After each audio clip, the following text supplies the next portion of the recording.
One thing is abundantly clear on this Wednesday in May. The NFL hates the Kansas City Chiefs. We'll tell you why today on Locked On Chiefs. From the land of the free and the home of the Chiefs, this is the Locked On Chiefs podcast. Welcome back, friends and neighbors. I don't want to trigger anybody, but we got to get into this topic. It's going to be fun today. I'm joined by Matt Derrick from ChiefsDigest.com, our man on the beat. We have a lot for you. Thanks for making us your first listen. Now check out another Locked On show for your next listen. Every major sport and team is represented here on the network, so check them out. We are free on every platform, starting with YouTube and echoing out through the sphere of audio platforms. So please make it easy on yourselves. Like, sub, and hit the bell here on YouTube and join the audio podcast as well. We have a lot to go over. I'm Ryan Tracy, the founder of Rogue Analytics and Performance Consulting, NFL33.com, where you can see all my post-draft grades, our whole staff, as well as looking forward in team building here as we enter the OTA stretch, as well as you can see some film and a lot of other things Chiefs-related on rgrfootball.com. Matt, a lot of fun here. Topic of the day is something that a friend pointed out to me that I'm going to throw on the screen real quickly just to get your initial reaction, because I find it really, really interesting. Thank you to Warren Sharp, who's been doing all of this research and found that when you look at the schedule for 2023, the Chiefs are a team playing at a disadvantage in terms of how much rest they've had for that contest in 6 straight games. And for a total, the 4th most quote-unquote penalized team in the league. I think this is proof that Roger Goodell and the entire front office hates the Kansas City Chiefs now. Am I wrong? Oh, you just have to find those conspiracy theories, don't you, Ryan? I know you. Where's your tinfoil hat? I mean, I need to see it right somewhere. Now. I will probably take the alternative view, which is that the NFL does not hate the Chiefs. In fact, I think the NFL loves the Chiefs because, by evidence, the fact that they're on every single week by themselves for the most part, and in every single window and every single primetime game that you could possibly do. And I think that Tony Romo and Jim Nantz will be the official broadcast, crew of the Kansas City Chiefs this year. But Warren, it's a valid question. A valid argument. And it's something that we've always talked about anecdotally, but I'm still not sure that anybody has really put together a compelling case about what rest means in specific situations and, against specific opponents. I can see it making a big difference and we feel like it absolutely makes a difference.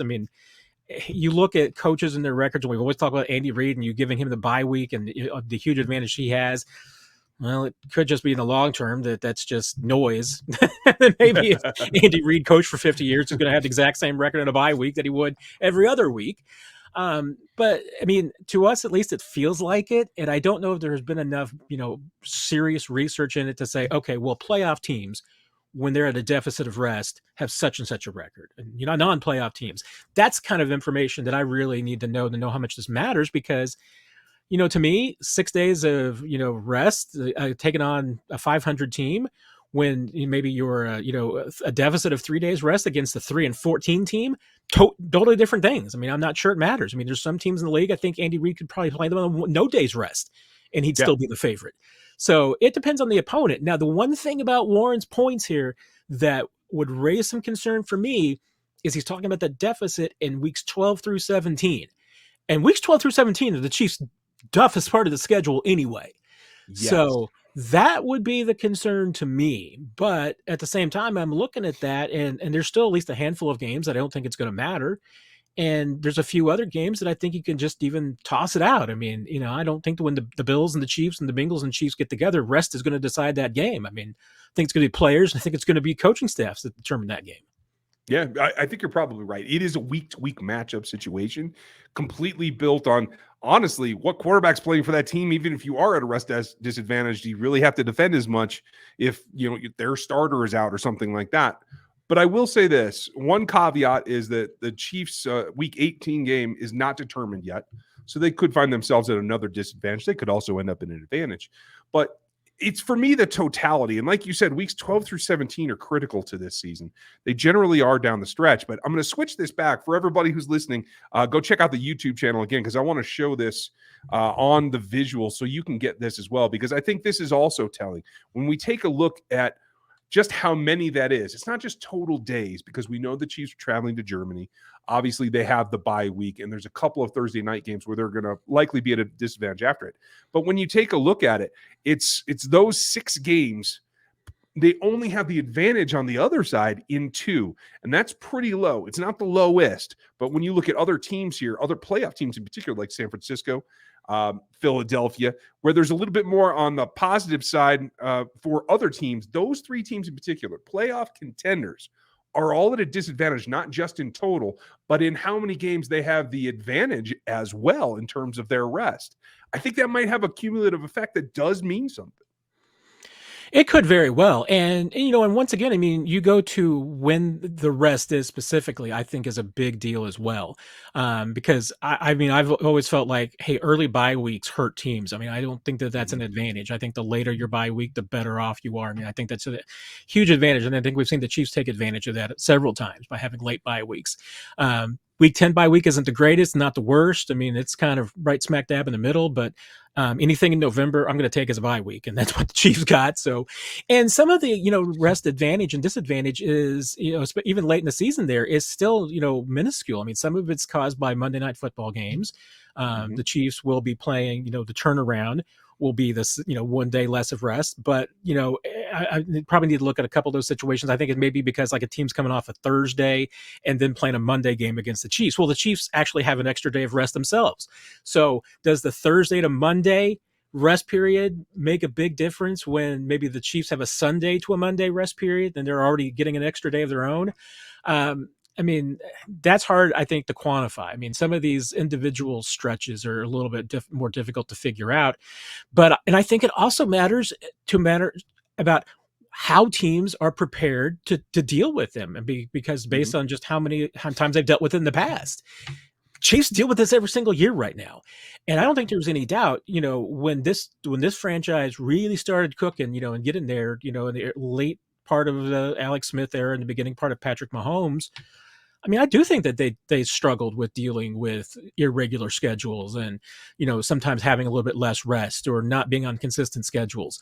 I don't think that affects them the same way that they did. I mean, I think that the core group of this veteran class has dealt with that enough now that it doesn't really matter if they're playing on a 4-day rest or 8-day rest or 13-day rest as they're going to get at one point this year. I don't think that really matters, So to me, I think it's a case-by-case basis. I mean, maybe we'll have a body of work and research and academic work that will eventually say, no, this is a big deal and the NFL needs to look at it more carefully. But I don't think that this is automatically just going to all of a sudden be what turns this into an 11-6 football team. I agree. And I like what you said there about how do you adapt to it. There's more adaptation that's gone on, not just from the players, but how the season evolves by the coaching staff. That we have to look at. Right after this, a message from our friends over at Built. I know you're like me and looking for a delicious snack, but you don't want all the sugar and calories that you don't need. There's one thing that you can try right now, and that's the best tasting protein bar ever, and it's from Built. You got to try these. I know that you might want something healthier just like I do, but you don't want to compromise on taste either. That's a big deal, especially when you're trying to get through your day. These bars are healthy and they're amazing tasting. They go easy with anything that you're on the go, whether it's having it with your coffee in the morning, a midnight snack, maybe even fulfilling your lunch obligations you can't take care of. They're super simple. They're all covered in 100% dark chocolate. They have crazy flavors like churro and peanut butter brownie and cookies and cream. I like the toffee almond myself. You can usually see me down in one of those. They're unbelievable, and they help it all come together with all their macros. They're super simple in everything but taste. 130 calories, 4 grams of sugar, and 17 grams of protein. They're everything that you want. They are Built bars. You can get them at Sam's Club. You can get them online. Right now, go check them out at Built.com. So maybe Built bars would help the team recover and get their rest back. But there's other things that you can do to help that. And I do think, like you were talking about before, you've seen the evolution that we have noticed in Kansas City versus maybe older years. We hear a lot about how difficult Andy Reid's camps are. And I think we need to make a delineation here, because I think camp, maybe for Reid's teams, plays more of a role in setting up the tone of the season than probably 31 other coaches in this league. And I think that's by design so that he has the ability, say when they're coming off at a definite disadvantage of 4 extra days, or they have that bye week where they're not playing someone coming off of a bye week. I think he's shown in recent years the ability to let off the gas a little bit in the week-to-week practicing and the way that he goes about it. Do you see an evolution of what Andy Reid's been doing during the season? Oh, absolutely. And I mean, I've seen the evolution during training camp as well. I mean, this is gonna be my 8th season covering the team. And I remember, that first year in 16, looking at training camp, you had afternoon practices, couple of them. First practice was used to always be in the afternoon, and they usually have a couple of others. I mean, at one time, I think early in the Andy Reid regime, they'd even do some nighttime practices, which in St. Joe is still pretty warm. It's warmer, for a 7 o'clock practice at night than it is for a 8 o'clock practice in the morning in St. Joe. So, they would do some of those things. And, and the practices, frankly, right these days in St. Joe are shorter than they were 8 years ago. To me, he's traded off physicality for intensity. He wants those practices to be paced within an inch of their lives so that the players always have something to do. There is no standing around at an Andy Reid training camp practice. And I've seen enough training camp practice videos from other organizations to know that there's a lot of times when offense is doing something nobody else is, and defense doing something nobody else is. Andy Reid practice, there is something going on for everybody pretty much at all times. And it's all about trying to get in as many plays as they can in a short period of time and take advantage of what they have and make it productive. And that's where I think Andy Reid is just huge against a lot of his competitors, because I don't think they're as organized as he is.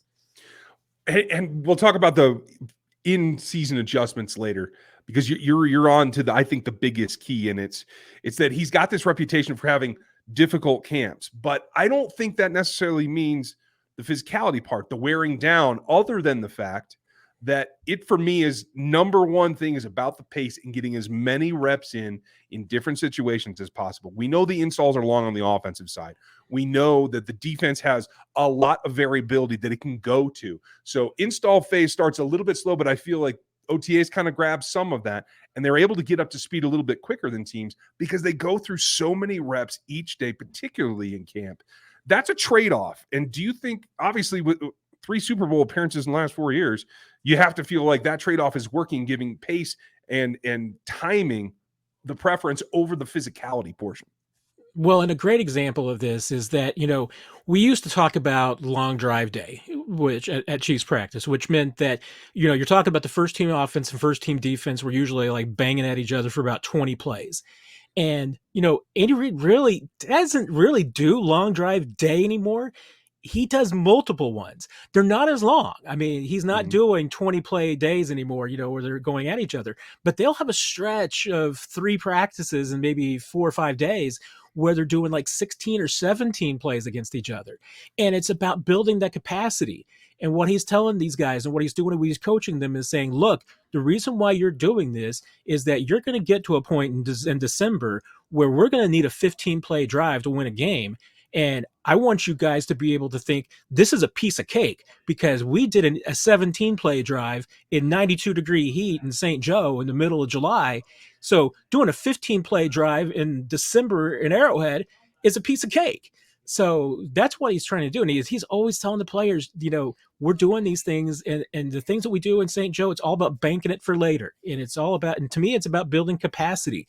It's about building up what you can do. I mean, it's no different than you're training your body, as a runner. I mean, you're trying to build yourself to the point where you can handle that workload later on.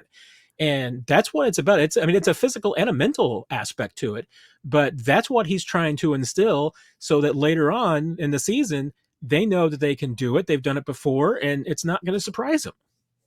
It's funny. We're going to have a longer discussion about that, because that's exactly what I used to do when I trained athletes for this league, and to build the capacity for them to repeat what they have to repeat. It's a very similar concept. Obviously, from a coach to a player, it's a different process. But the same concept goes that you're feeding the beast that is the roster rather than just the athlete. But that's a tightrope you have to balance. So what we need to look at too is, how does this affect what goes on during the weeks in each season? We'll do that on the backside of this. So, Matt, I'm going to bring it back around because I love this concept and tying in with what camp does. I think OTAs lets you have that teaching time and a little exploration. I think we've seen that more in this year, and I expect OTAs this year to be a lot of exploration, particularly with the tackles and the rookie class coming in, where they fit, how much they can learn. I think it's testing at that point. Do you see OTAs the same way? Yeah, I really do. I mean, remember, OTAs are voluntary, so we're going to see who shows up. I mean, I would expect it to be pretty close to a full house, but there will be some guys with personal decisions about not being there, family reasons, all those things. Sometimes guys just aren't ready to practice yet and needs a little time to recoup. Sometimes, I mean, let's face it, guys will be in some business situations or contractual situations, and maybe their representation is going to encourage them not to be there. No speculation here, but we'll see what happens. But you deal, you as a coach, coaching staff, you deal with that. I mean, you deal with who's there, you coach who's there. But it's also about a little bit of figuring out what you have. I mean, it used to be that a lot of camp battles were decided in camp, and I tell you what, to me, increasingly, I think camp battles for the Chiefs, especially, 85-90% of them are decided in May and June rather than in July and August. Because even though you don't have the physical work, even though you don't have that, you've got the fundamentals. I mean, you've got the bulk of the work, everything except for the contact and the hitting with helmets and pads. You got everything else there. And the coaches, they can draw enough from that. I mean, if your case for winning a roster spot or winning a position battle is based purely on having pads on, you've lost the battle. I mean, that's kind of the way it is in today's NFL. They don't have as much practice time as they used to. So you really can't waste any time. So, I mean, I think increasingly we have really seen a lot of situations where there's not a lot of positions up for grabs in training camp because OTAs are where they're decided, and they do it by mixing and matching. And we're going to see a lot of that, I imagine, this year, especially along the offensive line. Sure, they'll move some guys around. I mean, even though the Chiefs have in their mind what they think is their 5 best offensive linemen, they're still going to move some guys around and test them out. Receiver is going to be another one of those positions where absolutely they move some guys. Defensive line, even secondary. I mean, I think you'll see some rotations and mixing and matching, also just to see which combinations seem to work the best. They'll do plenty of that when they get to training camp, but a lot of that gets, and more it seems like, gets decided in OTAs. Yeah, there's plenty that you can experiment with there, and it sets you up. If you build that capacity early and you've established who's going to be in those roles, then it becomes about management. And when we get to the season, this is a very interesting season with a lot of late starts. First, do you think a late start on game day helps this particular roster of some veterans that are pretty far down the line, but a lot of young guys as well? Yeah, I think it does. I mean, and once again, I mean, I go back to the bulk of this roster. I mean, even some of the young guys already with 1 year under their belt have experience with non-traditional scheduling. I mean, they're kind of used to it. I mean, they're used to the Chiefs playing, primetime games, and they're used to things getting moved around and flexed and all these things. So nothing really surprises this team. I mean, I remember, once again, I mean, just going back even to my 8 years on the beat, wasn't that long ago that getting flex was a big deal and moving around and new time slots. I mean, it was a big deal. And now this team just doesn't care. I mean, they are literally of the, just let us know what time we play and we'll show up. I mean, that's no longer I think the distraction that it used to be. And I think that plays into, in particular for Andy Reid, who I think is one of the coaches that players not only like because he lets them be them and encourages them to show who they are, but he also, I feel, is pretty in tune with how the team is feeling as well. And so we see him back off. We see him throw in the 10-10-10 practices, and you can remind everybody what that means, but that's a way to let off the volume, still work through your pacing and keep the intensity there in terms of play call to play call to play call, but it's not the physically draining type practice. And I think sprinkling those in during the season has helped in the past, and I think will help and be important this year. Yeah, and that's, I mean, from the big picture view, that's the other thing, is that we talk about Andy Reid being a creature of habit and, not making a lot of changes. But I tell you what, I mean, we talked about the changes that he's made in training camp over the years, and his in-season practices have changed dramatically too in even just the last 8 years. I remember back in even 16 and 17, there was no such thing as a late season practice. I mean, the one thing that you started to get was because they had some veterans on that team, and so late in the year, the Tom Bahalis and the Justin Houstons, maybe wouldn't practice on certain days. Tama didn't practice indoors because it was too hard on his knees. Sometimes those guys, the veterans wouldn't practice on a Friday, or a Thursday because it was just like letting it give a little bit of rest and everything. Well, then I think Andy kind of figured out, what? The veterans aren't the only guys that sometimes need to have the reins let off a little bit. And so then he started what I call the December practices, because once they got to December, all of a sudden Wednesday became a really light day. Usually Wednesday was a decent day. I mean, close to a Thursday practice, which Thursday is typically the most intense practice of the week. But Wednesdays were right there. And then it got to, Wednesdays, we're going to do the 10-10-10. For those who don't know, 10-10-10 practices are about an hour and a half long. It's 10 plays for the first team offense. It's 10 plays for the first team defense, and basically 10 minutes of special teams. And you do 2.5 cycles of that. Usually don't do the last period of special teams.